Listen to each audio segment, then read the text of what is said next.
పత్తిగలుసుడు అయిపోయేదాకా ఇంటికి రాను అన్నాడు కదా, ఆ పత్తిగలుసుడు అయిపోయేలోపు పట్టంత వాన పడ్డది. గంట సేపు నిలబడి కొట్టింది.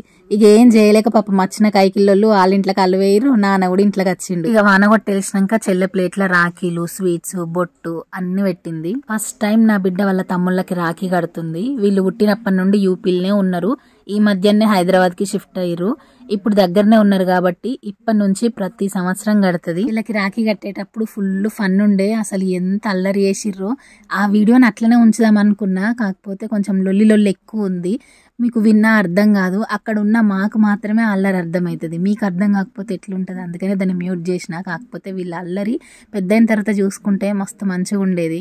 మా చిన్నప్పుడు కూడా ఇట్లనే అల్లరి చేసేటోళ్ళమేమో, అసలు వీడియోలు ఉంటే మంచిగా ఉండేది. అప్పుడు వీళ్ళకైతే ఈ అదృష్టం ఉంది, పెద్దయిన తర్వాత ఇట్లా చేసినామని చూసుకోవస్తుండే. అసలు అప్పుడు ఆ రోజులే వేరు. కొట్టుకునుడు, తిట్టుకునుడు, అలుగుడు, ఆట పట్టించుడు, కలిసి తినుడు, కలిసి ఆడుకునుడు, సంతోషాలు, సరదాలు, ఎక్కలేని ముచ్చట్లు. ఎవరైనా మమ్మల్ని తప్పుగా మాట్లాడినా, మా మీదికి వచ్చినా కూడా కలిసి ఎదిరించుడు, ఇవన్నీ అసలు గుర్తు చేసుకుంటే ఎంత మంచి అనిపిస్తుందో. ఇవన్నీ కూడా ఒక అక్క చెల్లెలు అన్నదమ్ముల బంధంలోనే కనిపిస్తాయి. ఈసారి రాఖీ కట్టనందుకు నాకు మస్తు బాధ అనిపించింది. ఈ ఒక్కసారికే నాకు ఇట్లా అనిపిస్తే, కొంతమందికి అన్నదమ్ములు ఉన్నోళ్ళకు అక్క చెల్లెళ్ళు ఉండరు, అక్క చెల్లెళ్ళు ఉన్నోళ్ళకు అన్నదమ్ముళ్ళు ఉండరు. వాళ్ళకి ఇంకెంత బాధ అనిపిస్తుందో కదా. ఎంతైనా కోరింది కాదనకుండా ఇచ్చే అన్నదమ్ముళ్ళు, అడగకుండా అన్ని అవసరాలు తీర్చే అక్క చెల్లెళ్ళు ఉంటేనే ఆ బంధం పరిపూర్ణమవుతుంది. మన ఛానల్లో ఏ వీడియోస్ ఉన్నా లేకపోయినా రాఖీ సెలబ్రేషన్స్, బతుకమ్మ వీడియోస్ అయితే ఖచ్చితంగా ఉంటాయి. నాకు రాఖీ పండగన్నా బతుకమ్మ పండగన్నా మస్తు ఇష్టము. అందుకే ఆ రెండు వీడియోస్కి కొంచెం ఎక్కువనే వ్యూస్ వస్తాయి. నాకు నార్మల్గా వచ్చే వ్యూస్ తక్కువనే, కానీ దాంట్లో కొంచెం ఈ రెండు వీడియోస్కి ఎక్కువ వ్యూస్ వస్తాయి. అందుకే నేను ఖచ్చితంగా తప్పకుండా వీడియో తీస్తా.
రాఖీలు కట్టడం అయిపోయిన తర్వాత సేమియా పాయసం చేసుకొని తినడు మా ఇంట్లో ఒక ఆనవాయితీ.